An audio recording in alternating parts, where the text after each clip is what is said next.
John, how crucial is the rest of this month going to be? You know, it's quite a busy month, a couple of midweek fixture cards as well. If you want to start climbing the table, quite a big game this weekend. Yeah, it is. I think every game's a big game, but I think what we need to do, if we can, is pull a couple of other teams into the mix down the bottom, and Partick Thistle and Dundee are just above us. So, first and foremost, you want to get 3 points to pull further away, hopefully from the teams below you. But if we could get more teams involved, that'd make it probably a little bit better for us. That's probably the strange thing, especially in recent weeks. Still, results have actually gone your way for quite a while. Are you able to? You always want to focus on yourselves, but take a bit of heart from that and know that if you now kind of kick on, that it's there to be able to climb the table. That's right. I don't think you can rely on other teams. Like you say, I think Ross County and St Mirren will probably feel a bit aggrieved with some of the results that they've had. And having played them, we certainly know they're not mugs, and at some stage they're going to stick a run together. I'd guess both those teams. At least that's what we expect, and what you've got to expect really. So it's up to us to start picking up a little bit. And we won a couple of games, against St Mirren, against Partick not so long ago, and we'll get back to that. Are you able to take heart from parts of the Aberdeen performance, albeit it was a defeat? A little bit. I mean, we stayed in the game for long enough, but I don't think anyone would really argue that they were worthy winners. I mean, obviously this year they're miles ahead of us up at the top of the table, but we would have liked to have done a bit better, but certainly it was better than the week before, so hopefully we can keep that improvement going. What's the biggest difference for you since the new managers come in, personally? We got a couple of good results to begin with. I think looking back, the win at St Mirren, albeit against 10 men, was really big. I mean, if that was a 6 points, if we'd have lost that, would have been level on points with them now. And getting the win against Partick, it gave everyone a boost of confidence, because we played some nice football for periods in that game.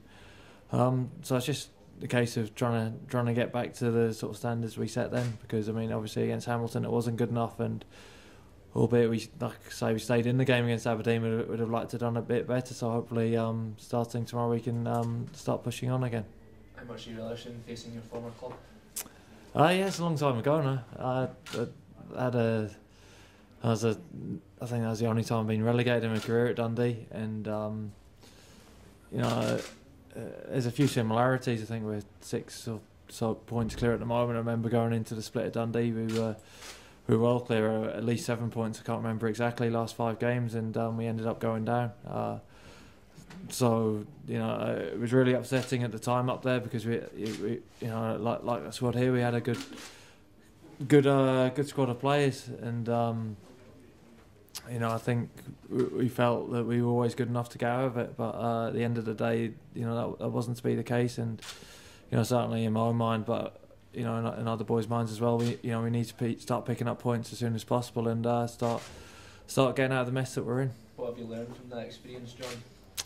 Certainly the way the league works up here with the split, never out of it until you're mathematically safe, because especially with St Mirren and Ross County at the moment, we've got to play them another 2 times. They at the moment they're going to be big 6-point games, so hopefully if we can go on a run of form and get Partick and Dundee into it, then it'd make life easier for us. Having endured that pain of being relegated with Dundee, I suppose that makes you even more determined this time around to make sure it doesn't happen again. Yeah, it's a horrible feeling. It was the last day of the season at Livingston, and it's hard to describe really. You know what's going on, but it doesn't really sink in at the time. And obviously I've been fortunate enough not to have been involved in too many more scrapes since then, but you don't even want to think about what that's going to feel like, and hopefully that won't be the case. Are you able to pass on that experience to other players in the dressing room as well? I guess you can, to an extent, just by saying how horrible you feel, but at the end up, what we've got to do is you can't worry too much about that. We've got to worry about getting our performances right, because they haven't been right this year, and although they haven't been great, I don't think it's a lack of effort on the training pitch or anything like that, but clearly they haven't been good enough, and we're going to have to, I've been saying it since, I think, myself and the managers have been saying it since probably the first game of the season. We've got to pick it up, and everyone's striving to do so. But at some stage, you know, we're going to have to put it into practice on the pitch. You think at the start of the season people expected Mull to do that they have done the last few years? Do you think it took a while for the squad even to realise that you're in a relegation fight? Does that change the mentality when you go out on the pitch as well, that you have to scrap and maybe not expect to play the way you had for a few years ago? Possibly. You know, certainly when you get on a good run of results, there is that confidence in the squad, and you play with a bit more freedom maybe. I think coming into the season we all felt pretty confident. We kept most of the squad together. I think it's fair to say, injuries have probably played their part a little bit, but you hear that from teams all the time every year, so that's certainly no excuse. But at the end up we always got told we were punching well above our weight, and now we're punching below our weight. It's irrelevant really. You're as good as how many points you've got on the board, and we haven't got enough, and the performance haven't been good enough, so simply we've got to get better.